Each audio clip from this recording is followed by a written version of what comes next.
உச்சநீதிமன்றம் ஒரு வழக்கில் 4-5 வழக்குகளில் சொல்லியிருக்காங்க கை விலங்கு போடக்கூடாது. எங்கே போடலாம் போடக்கூடாதுன்னு சொல்லும்போது நீதிமன்றத்திலிருந்து சிறைச்சாலை செல்லும் வரை, சிறைச்சாலையிலேருந்து நீதிமன்றம் வர மாதிரி அங்கே திருப்பி செல்வது போட முடியாது. எப்போ போடலாம்? ஓடி போயிடுவான். அப்போ என்ன பண்ணுறது? ஓடி போகாமல் இருக்கிறதுக்கு விலங்கு மாற்றோம்னா அதுக்கு உச்சநீதிமன்றம் சொல்கிறாங்க பாதுகாப்பு குறைவாக இருந்தால் பாதுகாப்பை அதிகப்படுத்துங்க. அப்போ முதலமைச்சர் கூட அதில் அடிபட்டு தான் இருந்தார் சிறையில் இருக்கும்போது. அப்போ அடித்தவங்களுக்கெல்லாம் ப்ரமோஷன் அப்படிங்கிறது வந்து ஒரு கேவலப்படுத்துறது அந்த அறிக்கையை. மனித உரிமையை விரும்பக்கூடியவர்கள் மனித உரிமை நிலைநாட்டணும். எல்லாரும் மேலேயும் நடவடிக்கை. நெருக்கடி நிலையை கொண்டாடுறதில்லை. நெருக்கடி நிலையில் என்ன மாதிரியான அத்துமீறல் இருந்தோ அதுக்கு நீங்கள் நடவடிக்கை எடுங்க. அதுக்கு தயாராக இல்லை. ட்ரம்ப் வந்த பிறகு இப்போ நிறைய வரியெல்லாம் கட்டி அந்த பல நாடுகளில் பழி வாங்குறோம் தான் சொல்கிறத கேட்கலன்னு. இன்னும் கேட்டால் ஓப்பனாக வந்து காசா அந்த பகுதியை நான் எடுத்து இந்தியாவுக்கு இதோட அமெரிக்காவோட சேர்த்துக்கிறோம். அந்த மாதிரிலாம் சொல்கிறதுக்கான தைரியம் ஏன் வருதுன்னா,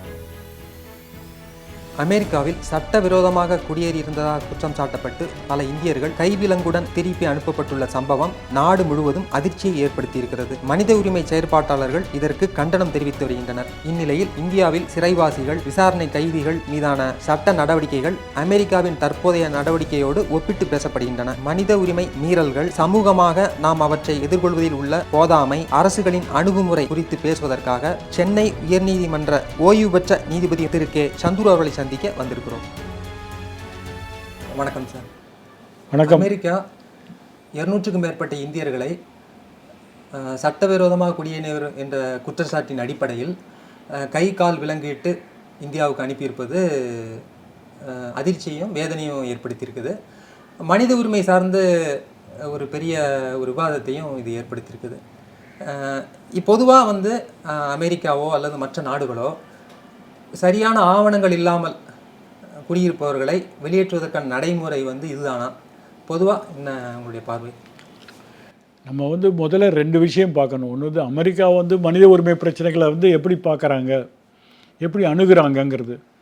அமெரிக்கா உள்ளே இருக்கக்கூடிய அமெரிக்கர்கள் அணுகிற முறையும், அமெரிக்காவில் வந்து குடியேறியவர்கள், ஆவணம் இல்லாமல் இருப்பவர்கள் அமெரிக்கா வந்து எந்த நாடை விரோதமாக இருக்கோ அந்த நாட்டை வந்து அது மேலே படையெடுக்கிறது, அதெல்லாம் பற்றி அமெரிக்காவுக்கு வேறு ஒரு விதமான அணுகுமுறை இருக்குது. அதனால தான் அமெரிக்க ஏகாதிபத்தியம்னு சொல்கிறாங்க. அவங்க எந்த விதிக்கும் கட்டுப்படாதவங்க. இப்போது இந்த ட்ரம்ப் குடியரசுத் தலைவராக தேர்ந்தெடுக்கப்பட்டவர் 2 உரிமையை பற்றி 2 முடிவு எடுத்திருக்காரு. ஒன்று வந்து அமெரிக்காவிலே பிறந்தா கூட குடியுரிமை கிடையாது. அது வந்து ரொம்ப நிறைய பேரை பாதிக்கும். இங்கேருந்து போய் நிறைய பேர் வேலை செய்கிறாங்க, அங்கே குழந்தை பிறகுது. இந்தியாவில் கூட அரசமைப்பு சட்டத்தில் இங்கேயே குழந்தை பிறந்தா இந்தியாவுடைய உரிமை இருக்குது. அதை வந்து முதல்ல எடுக்கிறாரு. அப்போது வந்து அமெரிக்காவில் போய் குடியேறினாலும் குழந்தைக்கு எந்த உரிமையும் கிடையாதுங்கிறது ஒன்று. இதனால் என்ன ஆகுதுன்னா, அமெரிக்காவில் ஒரு 50 நகரங்களில் இன்றைக்கி பெரிய ஆர்ப்பாட்டம்லாம் நடக்குது. இது மாதிரி முடிவை வாபஸ் வாங்கணும். அப்போ குடிமுறை பிரச்சனையில் மக்கள் வந்து பாதிக்கப்படும் போது, தாங்கள் பாதிக்காட்டாலும் தங்களோட சகோதரர்கள் பாதிக்கும்போது எதிர்ப்பு தெரிவிக்கணுங்கிற எண்ணம் அங்கே இருக்குது. அதுவே இந்தியாவில் வந்து குடியுரிமை திருத்த சட்டம் வந்தபோது எதிர்ப்பு வந்து ரொம்ப லிமிட்டடாக தான் இருந்தது. ஒழிய பெரிய அளவுக்கு மக்கள் இங்கே பேசக்கூடிய பொருளாக இல்லை. மேலப்பாளையம் இல்லாட்டா வந்து சாகித் மினார் அந்த மாதிரி சில இடத்துல, சாகித் மைதான் கல்கட்டாவில் அப்படி போராட்டம் நடந்தது. எல்லாரையும் கவனம் ஈர்க்கக்கூடிய போராட்டம் தான், இங்கே கிடையாது. ஆனால் இந்த முடிவு வந்து ரொம்ப எல்லாரையும் பாதிக்கிற ஒரு முடிவு. 2வது வந்து கட்டாயமாக ஆவணம் இல்லாமல் இருக்கவங்களே நாங்கள் திருப்பி அனுப்புவோம் அவங்க நாடுகளுக்கு அப்படிங்கிறது சொல்கிறது வந்து இந்தியாவிலையும் கிட்டத்தட்ட அதே மாதிரி தான். வெளிநாட்டினராக இருந்தால் கட்டாயமாக வெளியே அனுப்பலான்னு. ஆனால் அதில் என்னன்னா, இது மாதிரி பல நாடுகள் பாதிச்சிருக்காங்க. ஹோண்டுரஸ், அங்கே அமெரிக்காவை சுற்றி இருக்கக்கூடிய மெக்சிகோ, நிறைய நாடு. அவங்க வந்து குறிப்பாக 2 விஷயத்தை எதிர்க்கிறாங்க. நீங்கள் வந்து உங்களுடைய விமானத்தை கொண்டு வந்து ஏன் நாட்டில் இறக்க முடியாது? சாதாரண விமானத்தில் அனுப்புறது வேறு, விமானப்படை வந்து இறங்கிறதுக்கு அனுமதி கொடுக்கறது வேறு. இது மாதிரி பார்க்கும்போது அவங்களோட இறையாண்மையை வந்து முக்கியமாக பார்க்குறாங்க. 2வதாக தான் அவங்களுடைய மக்கள் பாதிக்கிறத பற்றி பார்க்குறாங்க. முதல்ல இறையாண்மை. உன்னுடைய விமானப்படை என்னிடத்துல வந்து இறங்க முடியாது, அது என்னுடைய இறையாண்மை பிரச்சனை. அதை வந்து இந்தியா பார்க்க தவறுது. அவங்களுடைய விமானப்படை விமானம், அதுவும் சரக்கு விமானத்தில் கொண்டு வந்து அமிர்தசரஸில் வந்து இறக்குறாங்க, அதுவும் விமானப்படை தளத்தில். அப்போது இன்னொரு விமானப்படையோடைய விமானம், அதில் வந்து ரேடார் இருக்கும், உளவுப் பொருட்கள் இருக்கும், நம்மளுடைய நாளையும் அவங்க வந்து ஒற்று பார்க்க முடியும். அந்த மாதிரி ஒரு இவங்க யோசிக்கவே இல்லை. ரெண்டாவது என்னென்னா, கொண்டு வரவங்கள சரக்கு விமானத்தில் கொண்டு வரும்போது அதில் சீட்டெல்லாம் கிடையாது, சோஃபாவில் உட்காந்துக்கிற மாதிரிலாம் முடியாது, தள்ளி சாய்ஞ்சிக்கிற மாதிரிலாம் கிடையாது, சாய்வு இருக்கையெல்லாம் கிடையாது. ஒரு ஒரு ஒரு ஒரு சாமான் வைக்கிற அந்த பலகையில் கையும் கட்டி காலும் கட்டுறது அப்படின்னு வரும்போது உலகம் முழுக்க அதுக்கு எதிர்ப்பு வருது. ஆனால் நம்மளுடைய முதலமைச்சர்னோ பிரதம அமைச்சர்னோ ஒன்றும் இல்லை, பிரதம அமைச்சர்கிட்ட கிடையாது. ஏன்னா நம்முடைய வெளியுறவு தலைமை சொல்கிறாரு, இது அமெரிக்காவுடைய நிரந்தரமான வாடிக்கையான அணுகுமுறை அப்படிங்கிறாரு. அது தவறு. அவங்க அணுகுமுறை வந்து சரியில்லைன்னா கண்டிக்கிற அளவுக்கு நமக்கு உரிமை இருக்குது.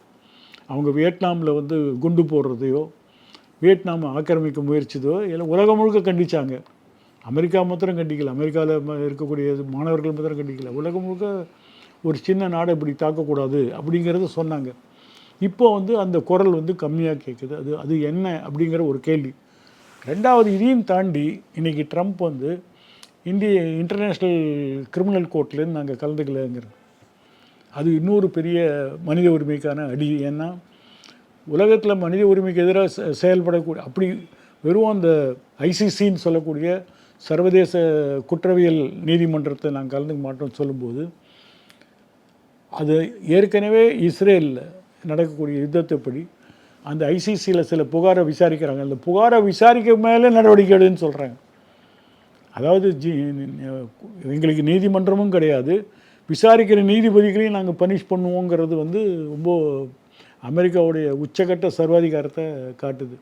இதுக்கு போதுமான எதிர்ப்பு நம்ம இந்தியாவுடைய அரசுலேருந்து வராது வந்து ஒரு வருத்தம் அளிக்கிறது. ரெண்டாவது என்னென்னா, இப்போ அதிகமாக இவங்க வந்து நாடாளுமன்றத்தில் இந்த பிரச்சனை வந்தபோது பிரதமர் சொல்கிறாரு, நெருக்கடி நிலையில் பெரிய பெரிய தலைவர்கள்லாம் கைவிலங்கு போட்டு நீதியில் கூட்டின்னு போனாங்க, ஜார்ஜ் ஃபெர்னாண்டஸ் கூட்டின்னு போனாங்க அப்படிலாம் உதாரணம் சொல்கிறாங்க. நெருக்கடி நிலைமை வந்து தவறான ஒரு முடிவுங்கிறது எல்லாரும் ஒத்துக்கிறாங்க. யாரும் வந்து நெருக்கடி நிலைமை சரின்னு சொல்லலை. அந்த சமயத்தில் நீதிமன்றங்கள் கூட மனித உரிமை பிரச்சனை தலையிடாது தப்புன்னு தான் சொல்கிறாங்களே ஒழிய யாருமே இதை வந்து நியாயப்படுத்தலை. இப்போது 2 கமிஷன் ஆஃப் என்கொயரி இருக்குது.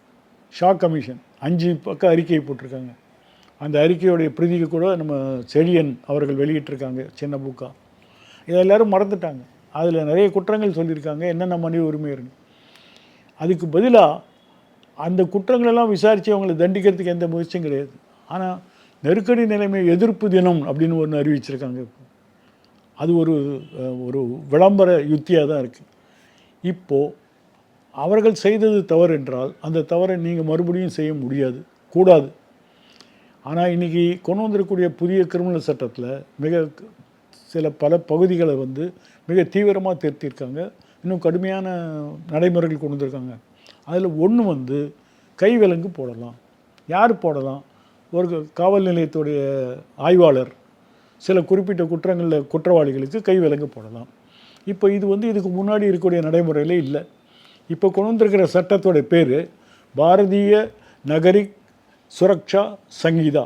அப்படின்னா என்ன அர்த்தம்னா, இந்திய குடிமக்கள் பாதுகாப்பு சட்டம்.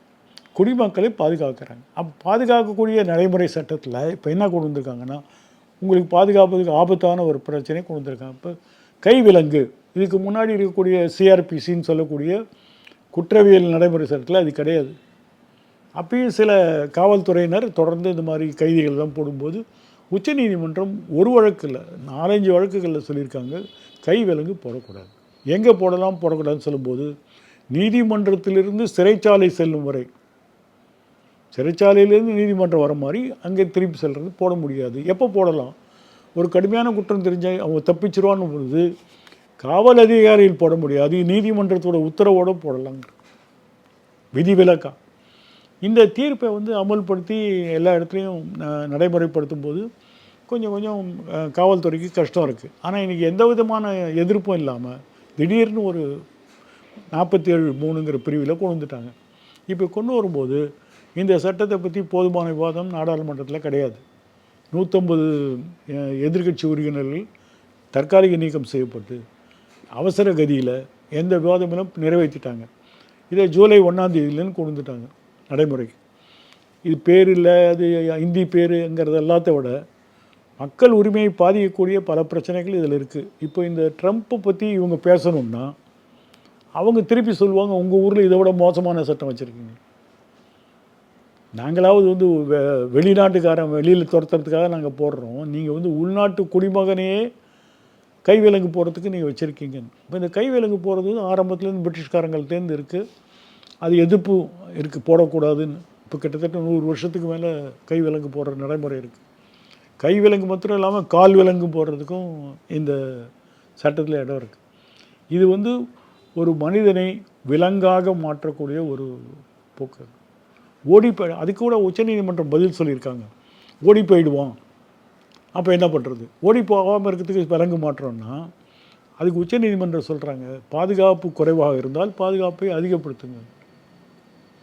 இப்பயே சில வீடியோ கான்ஃபரன்ஸில் காணொலி ஒலி மூலம் வந்து சிறைச்சாலையிலே ரிமாண்ட் பண்ணுறாங்க, சிறைச்சாலையிலே வீடியோ மூலம் விசாரிக்கிறாங்க. கடுமையான குற்றம் புரிஞ்சவங்களுக்கு தனியான சிறப்பு சிறைகள்லாம் வச்சுருக்காங்க. இப்போது பூந்தமல்லியில் வெடிகுண்டு நீதிமன்றம் இருக்குது, சிறைக்கு வெளியிலேயே தான் நீதிமன்றம். கோயம்புத்தூரில் வந்து இந்த அல்லுமா கைதிகள் விசாரிக்கும் போது நீதிமன்றத்தோட ஒரு பகுதி வந்து சிறைச்சாலைக்குள்ளே வச்சுட்டாங்க. பாதுகாப்பை அதிகப்படுத்தி அவர்கள் தப்பிப்பதை தவிர்க்க முடியும், ஆனால் கைவிலங்கு மாட்டுவதை ஏற்றுக்கொள்ள முடியாதுன்னு தான் சொல்லியிருக்காங்க. ஆனால் அதையும் மீறி இப்போ கைவிலங்கு போட முடியும். இப்போ இவங்க நெருக்கடி நிலைமையில் இந்திரா காங்கிரஸ் இப்படி பண்ணாங்க அப்படின்னு சொல்லும்போது இன்னொரு விரல் அவங்களுடைய குற்றச்சாட்டுகிறது, அவங்க செஞ்சது தவறு அப்படின்னு சில விசாரணை ஆணையங்கள் சொல்லியிருக்காங்க. ஆனால் இவங்க இப்போ தவறை சட்டப்படி நியாயப்படுத்துறதுக்கான உத்தரவாதம்லாம் கொண்டு வந்தாச்சு. இப்போ நாளைக்கு ஒரு இன்ஸ்பெக்டருக்கு விலங்கு போட்டால் யாரும் கேட்க முடியாது, கோர்ட்டுக்கு தான் போகணும். கோர்ட்டில் போனால் கூட சட்டத்தில் இடம் இருக்குதுன்னு சொல்லுவாங்க. சட்டத்தில் எப்போ இடம் இருக்குன்னா அடிப்படை உரிமைகள் மீறாத வரைக்கும் சட்டத்தில் இடம் இருக்கும். ஒரு சட்டம் நாடாளுமன்றம் கொண்டு வந்தால் அடிப்படை உரிமைகளுக்கு விரோதமாக இருந்தால் சட்டம் செல்லாது. இப்போ உச்சநீதிமன்றம் சொல்லியிருக்காங்க, கைவிலங்கு போடுறது சுதந்திர உரிமைக்கு விரோதம். அப்போ எப்படி சட்டம் கொண்டு வர முடியும்? எதிர்த்து கேஸ் எல்லாம் போட்டிருக்காங்க, அது வேறு விஷயம். ஆனால் ஒரு பக்கத்தில் மற்றவர்களை குற்றம் சாட்டக்கூடிய ஒரு அரசு தன் பக்கத்தில் அதுக்கான எந்த விதமான நியாயத்தை கற்பிப்பதற்கான ஏற்பாடுகள் இல்லை. ஒன்று. ரெண்டாவது, இப்படி செய்யக்கூடிய அமெரிக்க ஐக்கிய நாடுகளை கண்டிக்கிறதுக்கு தைரியம் வேணும். அவருடைய பதவி பிரமாணத்துக்கு போகிறாங்களா இல்லையாங்கிறத விட நீ என்ன தப்பு செஞ்சாலும் நாங்கள் கண்டிப்போம் அப்படிங்கும்போது அமெரிக்கா சொல்லக்கூடிய எல்லா விஷயங்களையும் தலையாட்டக்கூடிய ஒரு சூழ்நிலையும் இல்லை மௌனமாக இருக்கக்கூடிய ஒரு சூழ்நிலையும் நம்ம பார்க்குறோம். அதுதான் நம்மளுடைய அயலுறவு கொள்கையிலேயே ஒரு மாற்றம் தெரியுது. அமெரிக்காவின் விதிவிலக்காக ஒன்று அணிசேரா நாடுகள் என்று சொல்லி ஒரு 3ஆம் உலகத்தை உருவாக்கின நேரு காலத்திலேருந்து மாறி இன்றைக்கி ஒரு ஏகாதிபத்தியத்துக்கு பின்னாடி வாழ் தூக்குற ஒரு நிலைமை இன்றைக்கி இருக்கிறது நம்ம பார்க்குறோம். இப்போ புதிய சட்ட திருத்தத்தின்படி எதுக்கெல்லாம் வந்து கைவிலங்கு போட முடியுங்கிறது அது ஒரு 7-8 குற்றம் சொல்லியிருக்காங்க. இப்போ கொலை செய்தவன் இல்லை வன்புணர்ச்சி செய்தவங்க அந்த மாதிரி சில தீவிரவாதிகள் அப்படின்னு சொல்கிறாங்க. ஆனால் காவல்துறை ஆய்வாளர் வந்து முடிவெடுக்கும்போது அவன் வெறும் குற்றம் சாட்டப்பட்டவன் தானே, குற்றம் புரிந்தவன் கிடையாது. சந்தேகத்தை அடிப்படையில் கைது செய்கிறாங்க. அதை செய்யும்போது இவர் கொலை செஞ்சிட்டாரு, கைது செய்கிறாங்க. ஆனால் அந்த கொலை குற்றத்துக்கு சேர்ந்தாலே கைவிலங்கு போடலாம் அப்படின்னு சொல்லும்போது அந்த ஆய்வாளருடைய அதிகார வரம்பு இன்னும் கூட போடும். அவர் நீங்கள் கொலை செஞ்சு ஒரு 307 போட்டுக்கிறாரு, கொலை முயற்சி, இல்லை 302. இப்போ 302 எல்லாம் மாறிடுத்து. வேறு ஒரு 108 பிரிவு வந்து புது சட்டத்தில் அதில் வந்து போடும்போது நான் மேலே கொலை குற்றம் இருக்குது, கையெழுத்து போட முடியும். அது வந்து நீங்கள் கீழ் லெவலில் ஒரு அதிகாரிகிட்ட பவர் கொடுக்குறதில்ல. அந்த அதிகாரமே செல்லாதுன்னு உச்சநீதிமன்றம் சொன்ன பிறகு இன்னென்ன காரியத்துக்காக நான் செய்கிறோம் அப்படின்னு சொல்லும்போது இந்த சட்டம் ஒரு வேளை உச்சநீதிமன்றம் ஏற்றுக்குமோங்கிற ஒரு நம்பிக்கையில் செய்கிறாங்க. அது தவறு. இப்போ இது போன்ற சட்ட திருத்தங்கள், மனித உரிமை மீறல்கள்லாம் ஆங்கிலேயர் காலத்தில் இயற்றப்பட்ட சட்டங்கள் வந்து ஒரு தொடக்கத்தை ஏற்படுத்தி கொடுத்ததுன்னு நீங்கள் கட்டுரையிலையும் பேச்சிலையும் குறிப்பிட்றீங்க. அது மாதிரி இன்னமும் தொடர்ற வழக்கங்கள் என்ன? மனித உரிமை இந்த புது 3 கிரிமினல் சட்டம் வந்தபோது அவங்க நாடாளுமன்றத்தில் என்ன சொன்னாங்கன்னா, நாங்கள் வந்து காலனி ஆதிக்கத்துடைய கருப்பு சட்டங்கள்லாம் மாற்றி புதிய இந்திய சிந்தனை மரபில் புதிய சட்டங்களை உருவாக்குறோம், அதில் இந்தியாவுடைய ஆன்மா அதில் வெளிப்படுவோம் அப்படின்னு சொன்னாங்க. ஆனால் உண்மையிலே மாறி இருக்கிறது என்னென்னா பேர் மாத்திரம் மாற்றி இந்திய தண்டனை சட்டம் வந்து இன்றைக்கி வந்து இந்திய நீதி சட்டம்னு மாற்றிருக்காங்க. அதேமாரி சாட்சி சட்டம் மாற்றிருக்காங்க, அதே வேறு பேர் பாரதிய சாட்சி அதிநியம். அதேமாதிரி இந்திய குடிமக்கள் பாதுகாப்பு சட்டங்கிற அதுவே தவறான பேர். ஏன்னா நடைமுறையில் கிரிமினல் நடைமுறை சட்டம் வந்து எல்லாருக்கும் பொருந்தும். அந்நிய நாட்டு ஒரு ஆள் இங்கே இருந்தாலும் அவனுக்கும் அதே சட்டம் தான். 15 நாள் ரிமாண்ட் பண்ணலாம், அந்த சட்டம் அவனுக்கும் பொருந்தும். அதனால் இந்திய குடிமக்கள்னு மாட்டும்போது குடிமக்களுக்கு மாத்திரம்தான் பொருந்துமா? குடிமக்கள் இல்லாத ஒரு குற்றம் புரிஞ்சு அவனுக்கு எந்த சட்டம் கஷ்டமே கிடையாது. இதுதான். அதனால் இவங்க என்ன செய்கிறாங்க, பேர் மாற்றம் செய்வதன் மூலம் ஒரு கிமிக்ஸ்ன்னு சொல்லுவாங்க, ஒரு ஒரு ஒரு சர்க்கஸ் விளையாட்டு மாதிரி, நான் இது செய்கிறேன் அது செய்கிறேன் மேஜிக் செய்கிற மாதிரி அப்படி பண்ணுறாங்க. அடிப்படையில் ஒரு மதுரையில் இருக்கிற ஒரு நீதிபதி கூட சொல்லியிருக்காரு, 70% அப்படியே காப்பி அடிச்சிருக்காங்க. அப்போ காப்பி அடித்ததுக்கு இந்திய சிந்தனை மரபா இல்லை இந்திய ஆன்மாவை மீட்கிறீங்களா, எதை மீட்கிறீங்கன்னு தெரியாது. இப்போ கொண்டு வரக்கூடிய இந்த திருத்தங்களை வந்து நடைமுறையில் இருக்க சட்டத்திலே திருத்தங்களாக கொண்டு வந்திருக்க முடியும். பேர் மாத்திரம், பிரிவுகள் மாற்றம், பிரிவுகளை மேலே கீழே மாற்றுறதுனால இன்னும் குழப்பம் அதிகமாக இருக்குது. ஒரு போலீஸ்காரன் வந்து நாளைக்கு ஒரு சார்ஜ் ஷீட் போடணும், எஃப்ஐஆர் எழுதணும்னா அவன் உட்காந்து பாடம் புதுசாக படிக்கணும், இந்த பிரிவுக்கு என்ன இருக்குது இது இருக்குன்னு. அது மாதிரி ஒரு தவறான அணுகுமுறை இருக்குது. ரெண்டாவது, குற்றங்களை விரிவுபடுத்துகிறாங்க. இப்போ டெரரிஸ்ட் ஆக்ட் அதுக்கு தனியாக போட்டா சட்டம் இருக்கிற மாதிரி உப்பா சட்டம் இருக்குது. ஆனால் இன்றைக்கி டெரரிஸ்ட்டு தீவிரவாதிகள் குற்றம் என்பது இந்த புது கிரிமினல் சட்டத்துலேயும் கொண்டு வந்திருக்காங்க. அதை வந்து உப்பா சட்டத்தில் வந்து குறிப்பிட்ட அதிகாரிகள் தான் வழக்கு விசாரிக்க முடியும். இப்போ அப்படி கிடையாது, சாதாரண இன்ஸ்பெக்டரை விசாரிக்கலாம். அதுமாதிரி தொடர் குற்றங்கள், தொடர் சிறு குற்றங்கள், அப்படி புதிய வகையெல்லாம் கொண்டு வந்திருக்காங்க. அப்படி சொல்லும்போது என்னன்னா, இன்னும் கடுமையான முறையில் கிரிமினல் சட்டங்கள் மாற்றப்பட்டிருக்கு. அது நடைமுறைக்கு வரும்போது தான் எல்லாருக்கும் தெரியும்.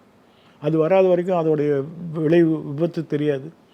இப்போ கூட செய்தியாளர்களுடைய மொபைல் ஃபோனை பிடிக்கிறாங்க, எல்லோரும் பிடிக்கலாமான்னா பழைய சட்டத்தில் அதுமாரி முடியாது. ஆனால் இன்றைக்கி வந்து எலக்ட்ரானிக் எவிடன்ஸ் சொல்லக்கூடிய எவிடன்ஸு அதுவும் இன்றைக்கி சட்டத்தில் சாட்சியாக மாறுது. அப்போ அந்த எலக்ட்ரானிக் எவிடன்ஸ் வச்சுருக்கக்கூடியவங்களை அந்த அவங்களுடைய உடைமைகளை பறிக்கிறதுக்கு கூட இப்போ சட்டத்தில் இடம் இருக்குது. அவங்க சட்டத்தோட பேர் சொல்லி ஒழிய அதிகாரம் இன்றைக்கி கொடுக்கப்பட்டிருக்கு. இப்போ கேட்குறாங்க கோர்ட்டில், ஏன் அவங்களோட மொபைல் ஃபோனை பிடிச்சிங்க? அவங்க பதில் சொல்ல மாட்டேங்கிறாங்க. ஏன்னா புது சட்டத்தில் இருக்குன்னா இவங்க புது சட்டத்தை எதிர்க்கிறாங்கல்ல, அப்போ எப்படி அந்த சட்டத்தை சொல்ல முடியும்? ஆனால் இந்த புது சட்டத்தில் எலக்ட்ரானிக் எவிடன்ஸும் இன்றைக்கி வந்து சாட்சியில் உட்பட்டும் ஒரு ஒரு மின்னியல் சாதனம் மூலம் ஒரு குற்றம் நடைபெறத்துக்கு உதவி செஞ்சால் அதுவும் குற்றவாளியாக்க முடியும். அதனால் இன்னும் கொஞ்சம் கடுமையான முயற்சியில் முயற்சி பண்ணுறாங்க. அது பத்திரிகையாளர்களுடைய மின்னணு சாதனங்களாக இருந்தாலுமே அது வந்து சாட்சிக்கு அந்த குற்றத்துக்கு தொடர்பான மின்னியல் சாட்சியம் அல்லது வந்து அதுக்கான சாட்சியம் இருந்ததுன்னா அதை வந்து எடுக்க முடியும். அது வந்து அவங்க வாயை திறந்து சொல்லலே ஒழிய இன்றைக்கி வந்து முன்ன இருக்கிற சாட்சியத்தோட அதிகமான அதிகாரம் இன்றைக்கி காவல்துறை கொடுக்கப்பட்டிருக்கு. இப்போ நீங்கள் வழக்கறிஞராக இருந்த போதும் நீதிபதியாக இருந்த பொழுதும் இது போன்ற மனித உரிமை மீறல்கள் நீங்கள் எதிர்கொண்ட அதுக்கு சரியான ஒரு நடவடிக்கை எடுத்த ஒரு அனுபவம் ஏதாவது நினைவு வர முடியுமா? நான் 30 வருஷம் வக்கீலாக இருந்த 30 வருஷத்தில் எத்தனை ஆயிரம் வழக்குகள் இந்த மாதிரி மனித உரிமை வழக்குகள் இருக்காது. ஒன்றும் தனித்தனியாக சொல்ல முடியாது. ஆனால் குறிப்பாக 2 வழக்கு சொல்ல முடியும். ஒன்று வந்து மதானியோட வழக்கு. மதானிக்கு வந்து கால் கிடையாது, செயற்கை கால், ஜெய்ப்பூர் கால் பொறுத்திருக்காங்க. அப்போ அவர் பொறுத்தர் அந்த காலை வந்து அது ஒரு 5 வருஷத்துக்கு மேலே அதுக்கு தாக்கு பிடிக்காது. அதை மாற்றுறதுக்கு தன்னுடைய டாக்டர்கிட்ட போகணுங்கும் போது ஜெயலலிதா அரசாங்கம் மறுத்துட்டாங்க. அவர் வழக்கு போட்டார். அப்போ அவர் வந்து கோவை சிறையில் இருக்கார். கோவை சிறையிலேன்னு யாரையும் மாற்றக்கூடாதுன்னு ஆர்டர் போட்டாங்க.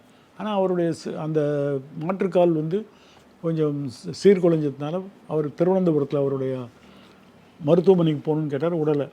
அப்போ நாங்கள் வழக்கு போட்டு அந்த வழக்கில் அவங்க சென்னையில் இருக்கக்கூடிய கே நகரில் இருக்கக்கூடிய அந்த மாற்று உறுப்பு இதுக்கு போடலான்னு அறிக்கை விட்டாங்க. அதுக்கே உள்துறை செயலாளர், தலைமை கிரிமினல் வழக்கறிஞர், பப்ளிக் ப்ராசிக்யூட்டர் எல்லாரையும் அந்த அம்மா வேலையை விட்டுருக்கிறாங்க. எப்படி இந்த மாதிரி ஒரு உத்தரவு போட்டு? அப்போ ஒரு குறிப்பிட்ட நபரை அவங்களுக்கு உண்டான ஒரு மனித உரிமை, சிறையில் கைதியாக இருந்தாலும் அவனுடைய ஹெல்த் ப்ராப்ளம் இருக்குது, அவனுடைய உடம்பு, அதை வந்து அவங்க பார்த்துக்க தயாராக இல்லை. அது ஒரு மனிதாபிமான அடிப்படையில் கூட பார்க்க தயாராக இல்லை. அதுதான் அது ஒரு மோசமான, அவர் எழுந்து எங்கேயும் ஓட முடியாது. ஆனால் சிறையை விட்டு எடுக்கக்கூடாதுன்னு ஒரு உத்தரவு போட்டாங்க. அதே மாதிரி இலங்கை தமிழர்கள் இங்கே பல பேர் சிறையில் வைக்க போது எனக்கு தெரிஞ்சு ஒரு பெண், அந்த பெண் வந்து கால் கிடையாது, ஓட முடியாது. ஆனால் இதே கேகே நகர் மருத்துவமனையில் அவங்கள சங்கிலி போட்டு கட்டி வச்சுருந்தாங்க. எழுந்து ஓட முடியாதனால கூட சங்கிலி போட்டு கட்டி வச்சுருக்கேன். அப்படிப்பட்ட ஒரு முட்டாள்தனத்தை நான் கோர்ட்டில் போட்டு தான் அந்த சங்கிலியை எடுக்கணும்னுலாம் சொன்னோம். ஆனால் அவங்க அந்த பொண்ணையே நாங்கள் இனிமேல் மருத்துவம் கொடுக்க மாட்டோம், வெளிநாட்டு பொண்ணுன்னு சொல்லி பார்த்தாங்க. அப்புறம் தனியார் மருத்துவமனையில் இருந்தாங்க. அப்புறம் தனியார் மருத்துவமனையிலையும் இவங்க கொஞ்சம் மிரட்டினோன்னு கடைசியில் இப்போ அந்த பொண்ணு இலங்கைக்கே திரும்பி போயிட்டாங்க. இப்போ எங்கேயோ அரசு உத்தியோகத்தில் இருக்காங்க. ஆனால் கடுமையான மனித உரிமை மீறல்கள்ங்கிறது வந்து அவங்க உடல் ஊனமுற்றவர்கள் அப்படின்னு கூட பார்க்க அந்த காவல்துறை அதிகாரிகள் தெரியலை. அவங்க ஏன் தெரிய மாட்டாங்கன்னா மேலே இருக்கிறவங்களுடைய உத்தரவு அதை விட மோசமாக இருக்குது. அதனால் இது மாதிரி பல வழக்குகள் நாங்கள் பார்த்துருக்கோம். இந்த மாதிரி இது ஒரு மினிமம் ஹியூமன் ரைட்ஸ் ஹெல்ப்புன்னு சொல்லக்கூடிய மனிதாபிமானம் மிக்க மனித உரிமை உதவிகள் அதை கூட அவங்க செய்தார். அது வந்து இவங்க கொடுக்கக்கூடிய கருணை கிடையாது. அது சட்டத்தில் அது மாதிரி இருக்குது, பண்ணணும். ஆனால் அதை கூட அவங்க செய்ய தயாராக இல்லைங்கிறது தான் உண்மை. நெருக்கடி காலத்தில் நடத்தப்பட்ட மனித உரிமை மீறல்களை விசாரிக்கிறதுக்காக ஷா கமிஷன், இஸ்மாயில் கமிஷன்லாம் ஏற்படுத்தப்பட்டது. அதனுடைய அறிக்கைகள் எல்லாம் குறிப்பாக இது போன்ற பரிந்துரைகள் என்னவாக இருந்தது இந்த மாதிரியான கொடுமைகள்? இது வந்து கைதிகளை வந்து சிறை காவலர்களும் காவல்துறையும் சேர்ந்து கொடுமைப்படுத்தியது வந்து கண்டிக்கத்தக்கது மட்டும் இல்லை, அதுக்கு சம்மந்தப்பட்ட அதிகாரிகளை வந்து நடவடிக்கை எடுக்கணும்னு இஸ்மாயில் கூட சிபாரிசு பண்ணியிருக்காரு. ஆனால் அவங்களுக்கெல்லாம் பதவி உயர்வு தான் கொடுத்தாங்க எம்ஜிஆர் காலத்தில். அதனால் அடித்தது நல்லது தான். அப்போ முதலமைச்சர் கூட அதில் அடிபட்டு தான் இருந்தார் சிறையில் இருக்கும்போது. அப்போ அடித்தவங்களுக்கெல்லாம் ப்ரமோஷன் அப்படிங்கிறது வந்து ஒரு கேவலப்படுத்துறது அந்த அறிக்கையை. ஷா கமிஷன் அறிக்கையை எல்லோரும் மறந்தே போயிட்டாங்க. எனக்கு தெரிஞ்சு செழியன் ஒரு வயசான காலத்தில் அதை திருப்பி தேடி கண்டுபிடிச்சி விளம்பரம் போட்டார வழியே இப்போ ஒரு ஆவணமாக இருக்க வழியே, ஒரு அருங்காட்சியக ஆவணமாக எடுத்த வழியே, அதில் அவங்க யாரெல்லாம் குறிப்பிட்டாங்களோ அவங்க மேலே என்ன நடவடிக்கை எடுத்தாங்கன்னா கிடையாது. ஏன்னா நெருக்கடி முடிஞ்சு ஜனதாவுடைய அந்த கட்சி கொஞ்ச நாள் தான் ஆட்சியில் இருந்தது. திருப்பி மறுபடியும் இந்திரா காந்தி வந்த உடனே இந்த அறிக்கையெல்லாம் குப்பையில் போயிடுச்சு. அப்போது மனித உரிமை மீறல்களை பற்றி ஒரு ஆணையம் போட்டால் கூட ஆணையத்தோட அறிக்கை யார் நிறைவேற்றுவான்னா அந்த யார் மேலே குற்றம் சொன்னவங்களோ அவங்க எப்படி நிறைவேற்றுவாங்க? அதுதான் உண்மை. அவங்க நிறைவேற்ற தயாராக இல்லை.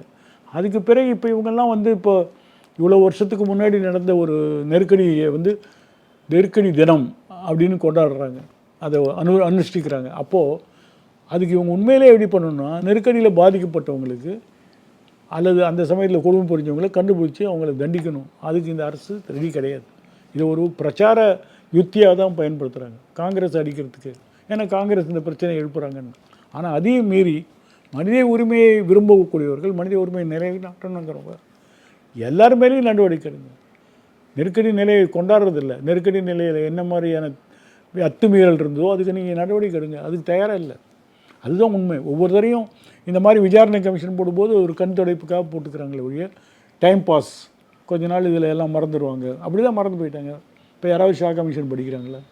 ஒன்றுமே கிடையாது. அதே மாதிரி இஸ்மாயில் கமிஷன் ஒன்றுமே இப்போ யாரை பற்றியும் கவலைப்படுறது கிடையாது. அதனால் என்ன ஆகுதுன்னா மனுஷங்களுடைய ஞாபகங்கள், அவங்க நினைவுகள்லாம் கொஞ்ச காலம் அது வரைக்கும் இது பண்ண போட்டு கமிஷன் போட்டு பிரச்சனையை கிடப்பில் போடுற ஒரு விஷயமாக தான் இருக்கக்கூடிய சீரியஸாக தீவிரமாக மனித உரிமை மீறல் இருக்குது, இது தொடர்ச்சியான நடவடிக்கை எடுக்கணும்னு நினைக்கிறது கிடையாது. அதே மாதிரி இந்த நாட்டில் நடக்கக்கூடிய மனித உரிமை இல்லை, உலகம் முழுக்க நடக்கிற மனித உரிமை மீறணும்.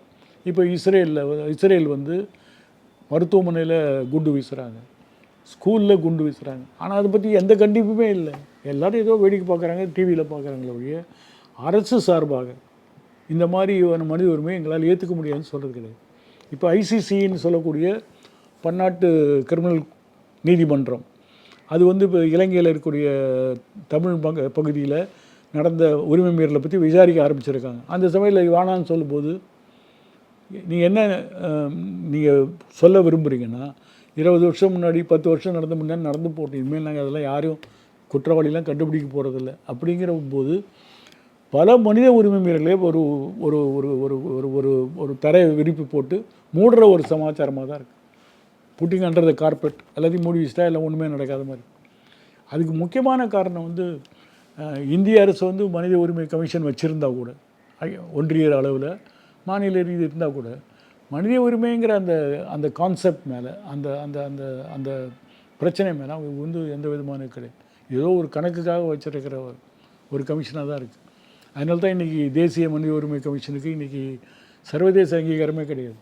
ஏன்னா அந்த சட்டம் வந்து அந்த மாதிரி ரொம்ப ஒரு தொலைவில் ஒரு எந்த நடவடிக்கை எடுக்க முடியாத அவங்களுக்கு வந்து காவல்துறை நேரடியாக உத்தரவிடுறதுக்கெல்லாம் அதிகாரம் கிடையாது. அப்படிப்பட்ட ஒரு கமிஷன் இவங்க வச்சுட்டு இதை ஒரு கணக்கு காட்டுறதுக்காக வச்சுருக்காங்கன்னு சொல்லலாம். அவ்வளோதான். இப்போ வந்து குற்றம் நிரூபிக்கப்பட்ட சிறைவாசிகள் இது போன்ற பிரச்சனைகளை ஒட்டி அவங்க இன்னும் நல்லா நடத்துறதுக்கான ஒரு வலியுறுத்தல் வந்து நம்ம மனித உரிமை ஆர்வலர்கள்லாம் வைக்கிறதுக்கான ஒரு வாய்ப்பாக இருக்குது. பொதுவாக நீங்கள் அதுன்னா என்ன சொல்வீங்க? இப்போ இருக்கிற சிறைவாசிகள் ஒன்று வந்து மனித உரிமைங்கிறது வந்து கட்சி அரசியலுக்கு அப்பாற்பட்டது. எந்த கட்சி ஆட்சிக்கு வந்தாலும் மனித உரிமையை பாதுகாக்கணுங்கிற ஒரு கட்சிக்கு அப்பாற்பட்டவர்கள் ஒன்று சேரணுங்கிறது ஒன்று. ரெண்டாவது, மனித உரிமை போராட்டம் வந்து எந்த அரசாங்கங்கிறத பொறுத்து கிடையாது. எந்த அதிகார வர்க்கம் இல்லை அதிகார மட்டம் மனித உரிமை இருந்தோ எதிர்க்கணும். இல்லை இந்த கட்சி எங்களுக்கு வேணும், அந்த கட்சி எங்களுக்கு வேணும், அப்படி இல்லை. அப்போ கட்சிக்கு அப்பாற்பட்டு இருக்கக்கூடிய இந்த மாதிரி சுதந்திரத்தை நம்புபவர்கள், மனித உரிமை மீறலை தடுக்கணும்னு நினைக்கிறவங்க ஒன்று சேர்கிறதுக்கு ஒரு வாய்ப்பு வரணும். குட்டி குட்டியாக சின்ன சின்ன நிறைய மனித உரிமை அமைப்பு இருக்க வழிய இதை வந்து ஒரு இயக்க ரீதியாக நாங்கள் எங்கே இருந்தாலும் இந்தியா உலகம் முழுக்க எங்கே இருந்தாலும் அதுக்கு குரல் கொடுப்போம். எனக்கு தெரிஞ்சு 1970களில் அநேகமாக அண்ணா சாலை ஜெமினிக்கிட்ட தினம் வியட்நாம் யுத்தத்துக்கு எதிராக போராட்டம் நடக்கும். ஆனால் இன்றைக்கி வந்து உக்ரைனில், இஸ்ரேலில், எல்லா ஊர்லேயும் இருக்குது. இப்போ வந்து ட்ரம்ப் வந்த பிறகு இப்போ நிறைய வரியெல்லாம் கட்டி அந்த பல நாடுகளை பழி வாங்குறான், தான் சொல்கிறத கேட்கலன்னு. இன்னும் கேட்டால் ஓப்பனாக வந்து காசா அந்த பகுதியை நான் எடுத்து இந்தியாவுக்கு இதோட அமெரிக்காவோட சேர்த்துக்கிறோம். அந்த மாதிரிலாம் சொல்கிறதுக்கான தைரியம் ஏன் வருதுன்னா, இந்த மாதிரி மனித உரிமை பாடுபடக்கூடிய குரல் குறைஞ்சி சொந்த காரியத்தை பார்த்துக்கிறவங்க நிறைய பேர் இருக்கிறதுனால தான் அந்த குரல் குறையுது. மீண்டும் அந்த குரல் வந்து எழுப்பணுன்னா மனித உரிமையை நம்புகிறவங்கெல்லாம் ஒன்றா ஒரே மேடையில் வரணும். கட்சிக்கு அப்பால்பட்டு அது எந்த கட்சியாக இருந்தாலும் எதிர்க்கணும் அப்படிங்கிறது தான் என்னுடைய கருத்து. ரொம்ப நன்றி சார். தேங்க்ஸ்.